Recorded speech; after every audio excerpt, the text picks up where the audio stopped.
Hello all, welcome to Team Pace Suspense Channel. நாம இந்த வீடியோவில் யூனிட் 9 அதாவது டெவலப்மெண்ட் அட்மினிஸ்ட்ரேஷனின் தமிழ்நாடுலேருந்து சில கொஷின்ஸ் பார்க்க போகிறோம். இது வந்து ஃபுல்லுமே இம்பார்ட்டன்ட் கொஷின் மட்டும் தான் எடுத்திருக்கேன். ஸோ உங்களுக்கு யூஸ்ஃபுல்லாக இருக்கும். இன்னும் 1 மந்தில் எக்ஸாம் வரப்போகுது. ஸோ இது மாதிரி கொஷின்ஸ் எல்லாம் தெளிவாக பாருங்கள். ஓகே, ஃபர்ஸ்ட் கொஷின் பார்த்தீங்கன்னா, Tamil Nadu land reforms reduction of ceiling on land act was enacted in the year. அதாவது தமிழில் சொல்லணும்னா நில உச்சவரம்பு சட்டம் வந்து கொண்டு வந்திருந்தாங்க. அது எந்த வருஷம்னு கேட்குறாங்க. 1980, 1975, 1970, 1985. ஓகே, இதோட ஆன்சர் என்னன்னு பார்த்தீங்கன்னா 1970.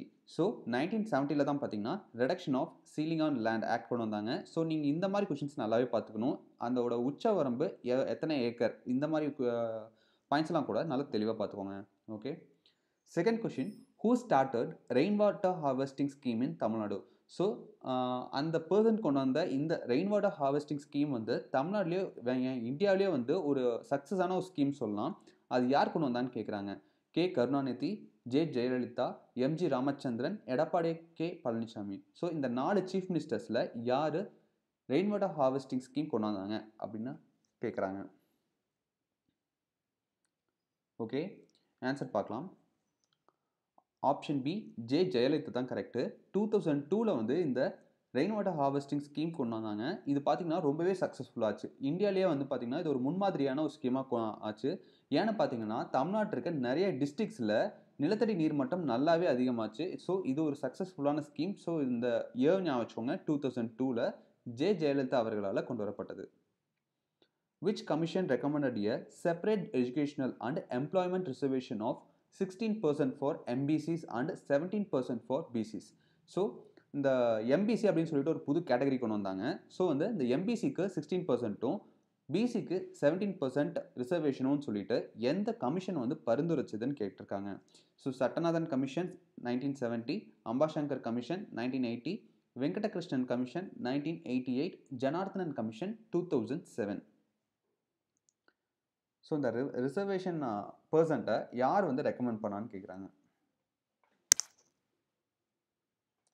ஓகே, இதோட ஆன்சர் பார்த்தீங்கன்னா 1970 சட்டநாதன் கமிஷன். ஸோ இது வந்து கருணாநிதி அவர்களால் கொண்டு வரப்பட்டதான் இந்த சட்டநாதன் கமிஷன். அந்த டைமில் பார்த்தீங்கன்னா எம்பிசி அப்படின்னு சொல்லிட்டு ஒரு கேட்டகரி கிடையாது. ஆனால் இந்த சட்டநாதன் கமிஷன் வந்து எம்பிசி அப்படின்னு பிரித்து அவங்களுக்கு நம்ம 16% கொடுக்கலாம் அப்படின்னு சொல்லிட்டு ஒரு ரெக்கமெண்ட் பண்ணியிருந்தாங்க. ஆனால் அதுக்கப்புறம் தான் எம்பிசிங்கிற கேட்டகரியே வந்துச்சு. ஸோ இது நல்லா ஞாபகம் வச்சுக்கோங்க. நிறைய பேர் வந்து இந்த 1980 தான் அந்த எம்பிசி கேட்டகரி வந்ததுனால அம்பாசங்கர் கமிஷன் கொடுக்க சான்ஸ் இருக்குது. ஸோ சட்டநாதன் கமிஷன் ஞாபகம் வச்சுக்கோங்க. Who was not the founder of Justice Party? So இங்கே கொடுத்துருக்க 4 ஆப்ஷனில் ஜஸ்டிஸ் பார்ட்டியோட ஃபவுண்டர் யார் இல்லைன்னு கேட்குறாங்க. ஆப்ஷன்ஸ் பார்த்தீங்கன்னா தியாகராய செட்டி, நடேச முதலியார், எம் நாயர், இவி ராமசாமி. ஓகே, ஈஸியாக எல்லாத்தையும் சொல்லிடலாம்னு நினைக்கிறேன். ஆப்ஷன் டி இவி ராமசாமி அவர்கள் தான் ஆப்ஷன் கரெக்டான ஆன்சர். அவர் வந்து ஜஸ்டிஸ் பார்ட்டியோட ஃபவுண்டர் கிடையாது. Who has given the title Socrates of South Asia to E.V. Ramasamy? Okay, இதோட ஆன்சர் என்னன்னு பார்த்தீங்கன்னா யுனெஸ்கோ தான். இயர் கேட்டாங்கன்னா 1970 ஜூன் 27 வந்து கொடுத்துருப்பாங்க. ஸோ அதை ஞாபகம் வச்சுக்கோங்க. அதே மாதிரி யுனெஸ்கோ தான் கொடுத்தாங்களா அப்படின்னு கேட்டால் இது உண்மையாலுமே யுனெஸ்கோ கிடையாது. யுனெஸ்கோ மன்றங்கிற ஒரு பிரைவேட் ஆர்கனைசேஷன் வந்து இது கொடுத்துருப்பாங்க. ஸோ அதையும் ஞாபகம் வச்சுக்கோங்க. According to SARDA Act 1929, the marriage age fixed for girls was. So SARDA Act 1929 படி பெண்களுக்கான திருமண வயது வந்து நிர்ணயிச்சிருக்காங்க. அது எந்த வருஷம் எத்தனை வருஷம்னு கேட்டிருக்காங்க. 14 years, 16 years, 18 years, 21 years. So SARDA ஆக்டுங்கிறது இந்த பெண்களுக்கான திருமண வயதுக்காக கொண்டு வந்த ஒரு ஆக்ட் தான். ஓகே, ஒரு ஆன்சர் பார்த்தீங்கன்னா 14 years. ஸோ பெண்களுக்கு 14 இயர்ஸும் ஆண்களுக்கு 18 years அது மாதிரி வந்து கொண்டு வந்திருந்தாங்க. ஸோ அதை ஞாபகம் வச்சுக்கோங்க. Which of the following place is the wettest place in Tamil Nadu? So நம்ம வெட்டஸ்ட் பிளேஸ்ன்னு வந்து இந்தியான்னு கேட்டாவே சிறப்புஞ்சி, மவுசன்ராம் சொல்லுவோம். அதே தமிழ்நாட்டில் கேட்டால் எதுன்னு கேட்குறாங்க. ஆப்ஷன்ஸ் பார்த்தீங்கன்னா மகேந்திரகிரி, சின்னக்கல்லர் வால்பாறை, ஆனைமுடி, சேர்வராயன். ஸோ இதுதான் இந்த தமிழ்நாட்டிலேயே வெட்டஸ்ட் பிளேஸ் தான். இந்தியாவிலேயே 3rd வெட்டஸ்ட் பிளேஸ். அதாவது இந்த மவுசன்ராம் சிறப்புஞ்சிக்கு அடுத்தது 3rd வெட்டஸ்ட் பிளேஸ் அப்படின்னு சொல்லுவாங்க. ஸோ அந்த ஊர் பேர் என்னன்னு கேட்குறாங்க. ஓகே, இதோட ஆன்சர் பார்த்தீங்கன்னா சின்னக்கல்லர். வால்பாறை கோயம்புத்தூர் டிஸ்ட்ரிக்டில் இருக்க சின்னக்கல்லர் அப்படிங்கிற ஒரு ஊர் தான் வந்து பார்த்தீங்கன்னா வெட்டஸ்ட் பிளேஸ் இன் தமிழ்நாடு. அது மட்டும் இல்லாமல் இந்தியாவிலேயே 3rd வெட்டஸ்ட் பிளேஸ் அப்படின்னும் சொல்கிறாங்க. த district which has the largest forest cover in Tamil Nadu. So ஒரு டிஸ்ட்ரிக்டில் அதிகப்படியான ஃபாரஸ்ட் கவர் இருக்க டிஸ்ட்ரிக்ட் எதுன்னு கேட்குறாங்க. ஆப்ஷன்ஸ் பார்த்தீங்கன்னா ஈரோடு, வெள்ளூர், திண்டுக்கல், தருமபுரி. ஸோ இது கொஞ்சம் கன்ஃபியூஸ் பண்ணுற மாதிரியான கொஷின் தான். ஓகே, இதோட ஆன்சர் பார்த்தீங்கன்னா தருமபுரி தான் கரெக்டான ஆன்சர். ஸோ வந்து பார்த்தீங்கன்னா ஒரு டிஸ்ட்ரிக்டில் அதிக ஃபாரஸ்ட் கவர் இருக்கிறது அப்படின்னு கொஷின் கேட்டிருக்காங்க, அதனால தருமபுரி. சப்போஸ் பெரிய ஃபாரஸ்ட், அதாவது ரொம்ப ஏரியா வைஸ் ரொம்ப அதிகமான ஃபாரஸ்ட் இருக்க டிஸ்ட்ரிக்ட் எதுன்னு கேட்டாங்கன்னா ஈரோடு தான் நம்ம சொல்லுவோம். ஏன்னா வந்து பார்த்தீங்கன்னா இங்கே தருமபுரி வந்து பார்த்தீங்கன்னா அதோட நிலப்பரப்பில் நிறையா வந்து ஃபாரஸ்ட் கவர் இருக்குது, அந்த மாதிரி கேட்டனால தருமபுரி. சப்போஸ் பெரிய ஃபாரஸ்ட் அல்ல ஏரியா வைஸ் கேட்டாங்கன்னா அது ஈரோடு தான், சத்தியமங்கலம் ஃபாரஸ்ட் தான் சொல்லுவோம். Which of the following is strongly matched?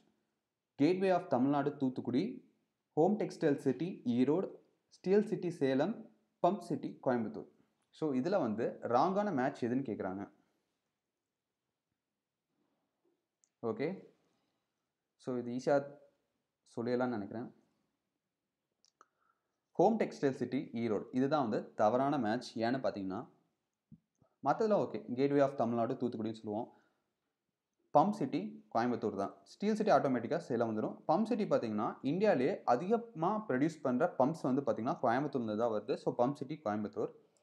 இது வந்து பார்த்தீங்கன்னா நம்ம டெக்ஸ்டைல்னு போட்டாவே திருப்பூர், ஈரோடு, கோயம்புத்தூர் இதெல்லாம் வந்து நம்ம திருப்பூர், ஈரோடு, கரூர் இதெல்லாம் தான் சொல்லுவோம். ஆனால் ஹோம் டெக்ஸ்டைல் சிட்டின்னு கேட்குறது ஈரோடு கிடையாது, திருப்பூர் தான் ஹோம் டெக்ஸ்டைல் சிட்டி அப்படின்னு சொல்லுவோம். டெக்ஸ் வேலின்னு சொல்லுவோம். ஈரோடு, கோயம்புத்தூர், திருப்பூர் இந்த மூணையும் பார்த்தீங்கன்னா டெக்ஸ்டைல் வேலி அப்படின்னு சொல்லுவோம். ஸோ வந்து இது ஆப்ஷன் வந்து பி தான் தவறான மேட்ச்சு. ஹோம் டெக்ஸ்டைல் சிட்டி வந்து ஈரோடு கிடையாது, Tiruppur. Which district in Tamil Nadu has the highest sex ratio? So தமிழ்நாட்டில் இருக்க எந்த டிஸ்ட்ரிக்டில் ஹையஸ்ட் செக்ஸ் ரேஷியோ வந்து பதிவாக இருக்குது 2011 சென்சஸ் படின்னு கேட்குறாங்க. நாகப்பட்டினம், நீல்கிரிஸ், திருச்சி, தஞ்சாவூர். ஓகே, ஆப்ஷன்ஸ் பார்த்தீங்கன்னா ஓகே, ஆப்ஷன் பி நீல்கிரிஸ் தான் கரெக்டு. தமிழ்நாட்டிலேயே நீல்கிரிஸில் வந்து ஹையஸ்ட் செக்ஸ் ரேஷியோ இருக்குது. லோவஸ்ட் செக்ஸ் ரேஷியோ அப்படின்னு கேட்டிருந்தா நாம் வந்து அரியலூர் வந்து செலக்ட் பண்ணியிருப்போம். ஓகே ஓகே 11th கொஸ்டின் பார்த்தீங்கன்னா ஒரு பப்ளிக் ஓகே ஓகே பார்த்தீங்கன்னா இங்கே 4 பப்ளிக் கார்பரேஷன் கொடுத்துருக்காங்க. அது தோற்றுவிச்ச இயர்ஸ் கேட்குறாங்க. SIPCOT, TANSIDCO, TANSI, start up India scheme. So அந்த ஸ்டார்ட் அப் இந்தியா ஸ்கீம் எந்த வருஷம் கொண்டு வந்தது? ஸோ இந்த மாதிரி பப்ளிக் செக்டர்ஸ்லாம் கொடுத்துருக்காங்க. அது தோற்றுவிக்கப்பட்ட இயர் கேட்குறாங்க. ஓகே, மேட்ச் பண்ணுங்க பார்த்து. ஸோ ஐ திங்க் ஒன்று தெரிஞ்சாவே மற்றெல்லாம் ஈஸியாக ஆன்சர் பண்ணிடலாம்னு நினைக்கிறேன். ஓகே, ஆன்சர் பார்க்கலாம். ஆப்ஷன் டி தான் கரெக்டு. சிப்காட் வந்து பார்த்தீங்கன்னா 1971 கொண்டு வந்திருக்காங்க. அதே மாதிரி டான்சிட்கோ வந்து 1970, டான்சி வந்து 1965. அதே வந்து டான்சி அது டிட்கோ அப்படின்னு கேட்டிருந்தாங்க, அதுவும் வந்து 1965 தான். ஸோ டான்சி அண்ட் டிட்கோ ரெண்டுமே வந்து 1965 தான். ஸ்டார்ட் அப் இந்தியா ஸ்கீம் வந்து பார்த்தீங்கன்னா 2016 பிரதமர் மோடி அவர்களால் கொண்டு வரப்பட்டது அந்த start up India scheme. Stand up India, start up India அப்படின்னு சொல்லிட்டு 2 கொண்டு வந்திருப்பாரு. ஸோ இந்த ஸ்டார்ட் அப் இந்தியா ஸ்கீம் வந்து 2016. Tamil Nadu accounts for how many percent of leather tanning process of India? So Tamil Nadu வந்து leather tanning process வந்து எத்தனை % தமிழ்நாடு கண்ட்ரிபியூட் பண்ணுது இந்தியாவில் அப்படின்னு கேட்குறாங்க. 25%, 48%, 60%, 54%. ஓகே, இதோட ஆன்சர் பார்த்தீங்கன்னா 60%. ஸோ லெதர் டேனிங் ப்ராசஸ் வந்து இந்தியாவில் தமிழ்நாடு மட்டுமே 60% கண்ட்ரிபியூட் பண்ணுது. ஸோ ஞாபகம் வச்சுக்கோங்க. Special economic Jones policy was introduced in. So வந்து தமிழ்நாட்டை பொறுத்த வரைக்கும் கிட்டத்தட்ட ஒரு 36 38 ஸ்பெஷல் எக்கனாமிக் ஜோன்ஸ் இருக்குது. ஸோ இது கொண்டு வரப்பட்ட ஆண்டு எதுன்னு கேட்குறாங்க. April 2000, January 2005, October 1995, April 2001.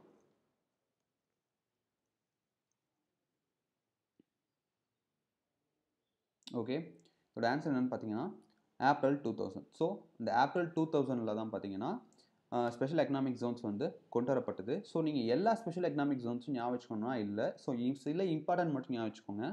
ஆனால் நீங்கள் எல்கோசஸ் வந்து எல்லாமே ஞாபகம் வச்சுக்கணும். 7 இருக்குன்னு நினைக்கிறேன். எல்லாமே வந்து நீங்கள் ஞாபகம் வச்சுக்கணும். அது ஒவ்வொன்றோட ஸ்பெஷாலிட்டி, லைக் ஒன்று வந்து ஐடி செக்டாருக்காகவே இது பண்ணியிருப்பாங்க. ஸோ இந்த மாதிரி வந்து ஸ்பெஷாலிட்டி மட்டும் நீங்கள் வந்து ஞாபகம் வச்சுக்கணும். The literary rate for India as per 2011 census is. So இந்தியாவோட லிட்ரரி ரேட் எவ்வளோன்னு கேட்குறாங்க. 2011 சென்சஸ் படி 82.14%, 74.04%, 65.46, 70.16. ஸோ தமிழ்நாட்டோடது கேட்கல, இந்தியாவோடது கேட்குறாங்க. ஓகே, இதுலேயே ஆன்சர் தெரிஞ்சுன்னு நினைக்கிறேன். 74.04%. சப்போஸ் தமிழ்நாட்டோடது கேட்டிருந்தாங்கன்னா 80% வந்து லிட்ரஸி ரேட் இருக்குது. ஸோ ஞாபகம் வச்சுக்கோங்க. Tamil Nadu ranks which in India with a share of over 20% of total road projects under operation in the public-private partnership. So அந்த public-private partnership இந்த ப்ரோக்ராமுக்கு ஆப்ரேஷன் ப்ராஜெக்ட்ஸ் கீழே with a share of over okay, இந்த public-private partnership கீழே இருக்க total road ப்ராஜெக்ட்ஸை Tamil Nadu வந்து எத்தனாவது இடத்துல இருக்குன்னு கேட்குறாங்க. 7th, 4th, 2nd, 1st.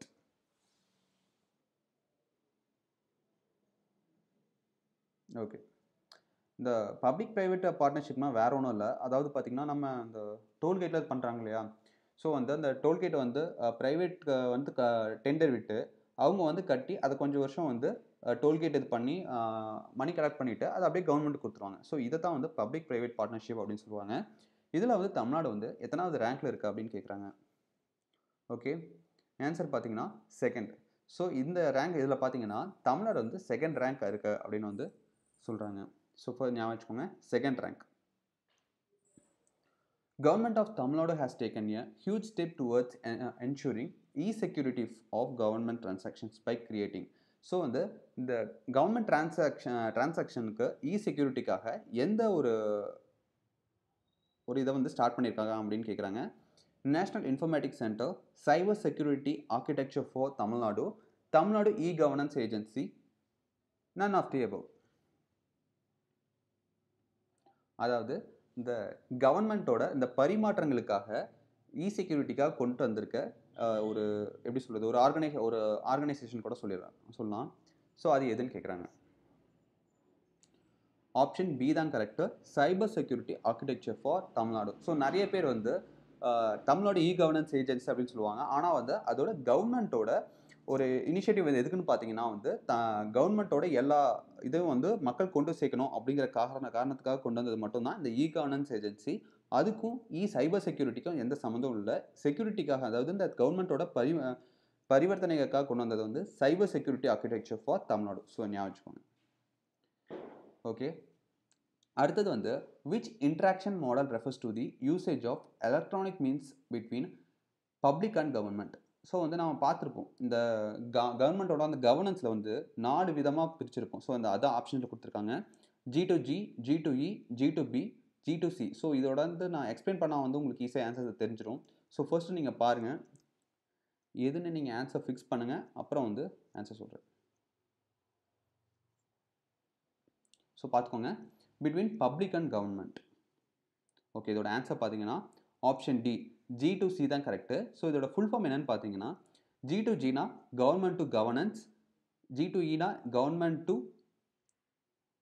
Employees, government to business and government to citizens. So இங்கே பப்ளிக் அண்ட் கவர்மெண்ட் தான் கேட்டிருக்காங்க. So government to citizens, option D தான் வந்து கரெக்டாக இருக்கும். What is the age limit for beneficiaries for applying under Amma two wheeler scheme? So 2018 அம்மா two wheeler scheme அப்படின்னு சொல்லிட்டு ஒன்று கொண்டு வந்திருந்தார் எடப்பாடி பழனிசாமி அவர்கள், தமிழக முதலமைச்சர். அதாவது பெண்களுக்கான அந்த டூ வீலர் வாங்கினா அதுக்கு வந்து கவர்மெண்ட் வந்து உதவித்தொகை கொடுக்கும். ஸோ அதோட அதுக்கு அந்த இதை அக்செப்ட் பண்ணிக்கிறதுக்கான ஏஜ் லிமிட் வந்து என்னன்னு கேட்குறாங்க. 18 to 40, 18 to 45, 25 to 40, 21 to 45. So இதுக்கு எலிஜிபிளான வயசு என்னன்னு கேட்குறாங்க. ஓகே, ஆன்சர் பார்த்தீங்கன்னா ஆப்ஷன் பி, 18 to 25. ஸோ இந்த அம்மா டூ வீலர் ஸ்கீமுக்காக எலிஜிபிலிட்டியான வயசு என்னன்னு கேட்டிங்கன்னா 18 to 45.